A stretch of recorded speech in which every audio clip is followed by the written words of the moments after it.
ফুটবলের রাজা Lionel Messi কিংবা পেলে ম্যারাডোনা হলেও স্কিলের রাজা একজনই, কোনো তর্ক ছাড়াই তিনি রাজা। নিঃসন্দেহে সেই ব্যক্তিটি নেইমার জুনিয়র। বল পায়ে রাজত্ব কায়েম করা নেইমার আবারও আলোচনায় এসেছেন তার স্কিল শো করে। সান্তোসের হয়ে স্কিল শো করে আলোচনার কেন্দ্রবিন্দুতে পরিণত হয়েছেন নেইমার। সান্তোসের হয়ে মাঠে নেমে গোল পাওয়ার দিনে নেইমার অদ্ভুত এক স্কিল দেখিয়ে প্রতিপক্ষকে বোকা বানিয়ে বল নিয়ে ছুটে গেছেন নেইমার দ্য সান্তোস জুনিয়র। এমন নেইমারকে যেন ভক্তরা খুঁজছিল। goal.com-এর প্রকাশিত এক শর্ট ভিডিওতে দেখা যায় লং বল রিসিভ করে নেইমার লাফিয়ে উঠে প্রতিপক্ষের বাড়ানো বল নিজের বুকে নিয়ে গ্রাউন্ডে টাচ করিয়ে পায়ের কারুকাজে প্রতিপক্ষের প্লেয়ারের মাথার উপর দিয়ে বল ঘুরিয়ে নিয়ে আসেন নেইমার। তা দেখে অবাক বনে যান মাঠে উপস্থিতরত ব্যক্তিরা।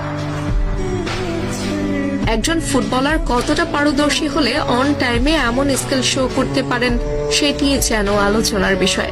নেইমার বরাবরই সফট স্কিলের ফুটবলার। বল পায়ে প্রতিপক্ষকে বোকা বানাতে তার মতো প্রসিদ্ধ ফুটবলার আরেকজন নেই বললেও মোটেও ভুল হবে না। তবে এমন স্কিল ফুটবলারের সার্ভিস সান্তোস কতদিন নিতে পারবে সেটি মূল প্রশ্ন।